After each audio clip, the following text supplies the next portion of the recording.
Seek thrills and chase fears throughout the state with the top 10 most haunted places in Texas. For every person now alive, science fiction writer Arthur C. Clarke once wrote, there stand 30 ghosts, for that is the ratio by which the dead outnumber the living. So it stands to reason that wandering spirits abound in a vast state like Texas. This is the top 10 most haunted places in Texas. 10. The Screaming Bridge at River Legacy Park.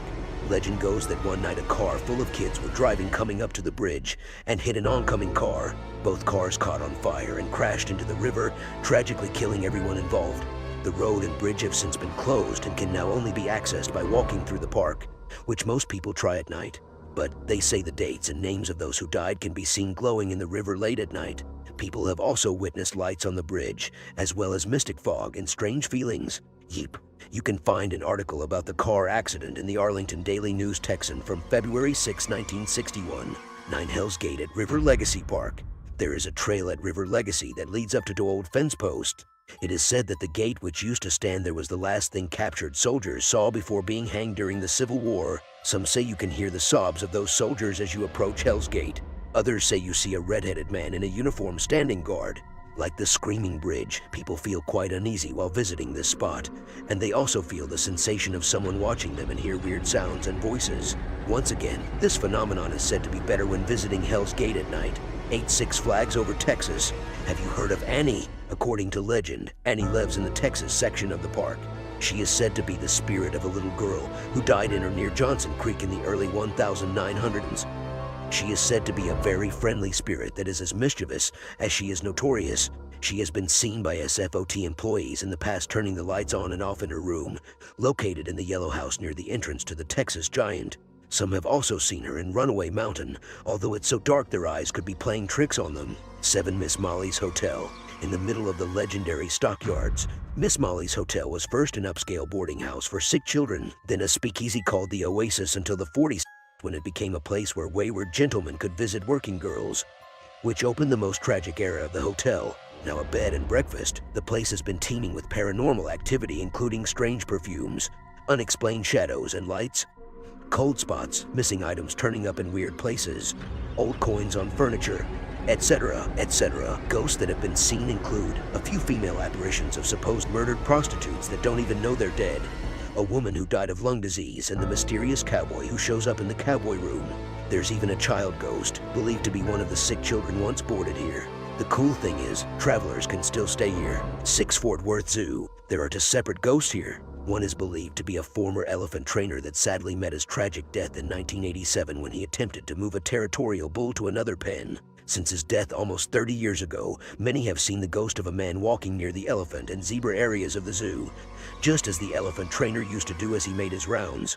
Many others have also reportedly seen the ghost of a woman dressed in clothing of the late 19th century, parasol and all, pacing slowly back and forth in front of the zoo's cafe. 5. The Street Stockyards Hotel. Established in 1907, the Stockyard Hotel has seen a lot of rowdy outlaws, country legends, ghosts and haunting in its almost 100 years.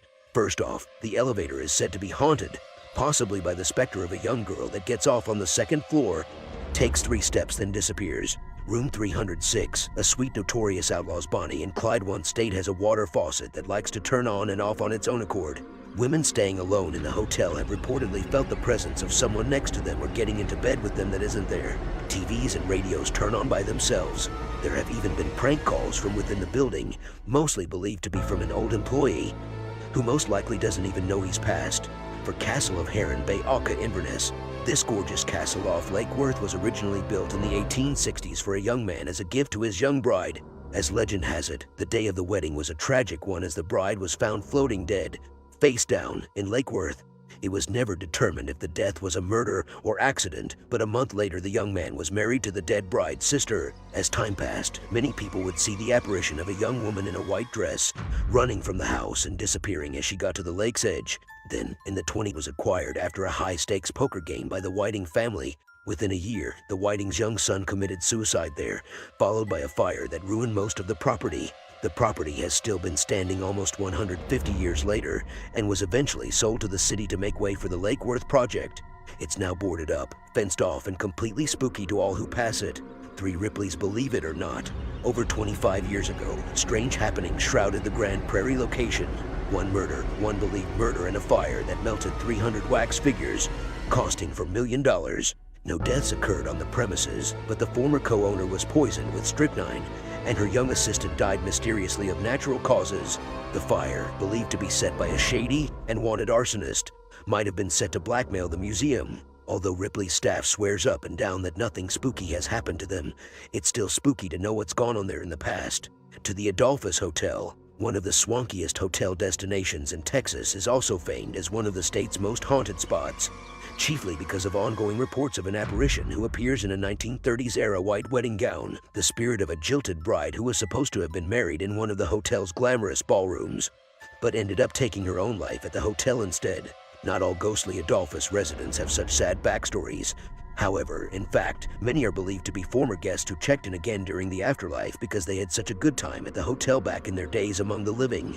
One, the Millermore Mansion at Dallas Heritage Village. It's almost impossible not to experience a deliciously eerie shiver down your spine as soon as you step into the wonderfully authentic Millermore Mansion, a Civil War-era mansion that's said to be haunted by an unidentified lady ghost who always seems to lurk near the nursery. Many Millermore visitors have also reported unexplained cold spots and a distinct feeling of being watched during their visit. If you don't get too scared during yours, stick around afterward to check out the rest of Dallas Heritage Village, home to the largest collection of 19th century commercial buildings and pioneer Victorian homes in Texas. Thanks for watching. If you want more scary stories, don't forget to subscribe to our channel, like this video, share the stories to your friends,